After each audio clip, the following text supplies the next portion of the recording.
नमस्कार, धर्मयुद्ध में आपका स्वागत है। मैं हूं पिनाज। सबसे पहले बात बीजेपी केंद्रीय चुनाव समिति की बैठक की।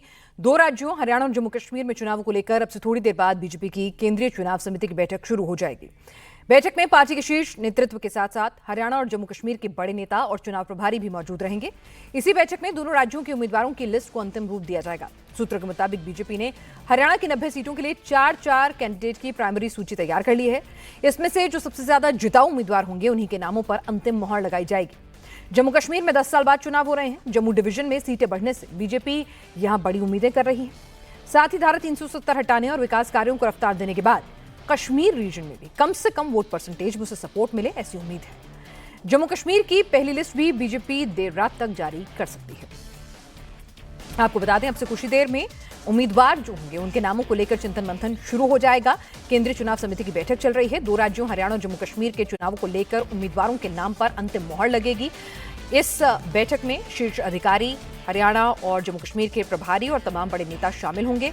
बताया जा रहा है कि हरियाणा में 4 से 5 कैंडिडेट जो हैं पर सीट आए हैं और उसके बाद उनके प्लस माइनसेस, उनकी स्ट्रेंथ वीकनेसेस सभी को एनालाइज करके अंतिम नाम पर मुहर लग सकती है। हालांकि ये भी कहा जा रहा है कि आज की जो बैठक है इसमें मुख्य तौर सबसे पहले कश्मीर में जो फर्स्ट फेज में इलेक्शन होना है, कश्मीर रीजन की जिन सीटों पर उनके उम्मीदवारों पर सबसे ज्यादा चिंतन मंथन होगा, उन पर मुहर लगेगी। हालांकि कश्मीर रीजन में पार्टी के लिए बहुत कुछ जो है वो नहीं उम्मीदें हैं, लेकिन फिर भी पार्टी को उम्मीद है कि कुछ निर्दलियों का सपोर्ट करके, कुछ ऐसे कैंडिडेट खड़े करके जो वहां एक्सेप्टेबिलिटी हो, विनेबिलिटी ना हो, तो कम से कम अपना वोट परसेंटेज जो है पार्टी जरूर बढ़ा सके।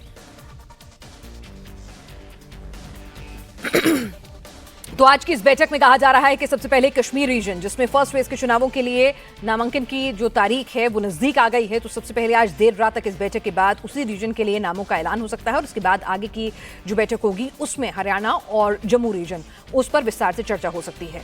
पार्टी ने अलग अलग सर्वे कराए हैं, जैसे कि आमतौर पर होता है कि कई सर्वे जो होते हैं उनसे निकलकर जो बातचीत आती है सामने, उसके आधार पर जो सबसे ज्यादा विनेबल कैंडिडेट होता है उस पर मुहर लगाई जाती है। 2024 के लोकसभा चुनाव के नतीजों के बाद से कहा जा रहा था कि एंटी इनकम्बेंसी जो थी कैंडिडेट के खिलाफ और कुछ ऐसे कैंडिडेटों को टिकट दिया गया जिनके खिलाफ काफी नाराजगी थी। तो इस बार उम्मीद है कि पार्टी अपनी रणनीति बनाते वक्त इन फैक्टर्स का बखूबी ख्याल रखेगी कि जो लोकल स्तर पे, क्योंकि अब जाहिर सी बात है वो लोकसभा चुनाव थे लेकिन यहाँ विधानसभा चुनाव हो रहे हैं, यहाँ पर नाराजगी, लोकल मुद्दे जरूरत से ज्यादा हावी रहते हैं, तो यहाँ पर पार्टी इन फैक्टर्स का ध्यान रखेगी उम्मीदवारों के नाम को चुनते हुए।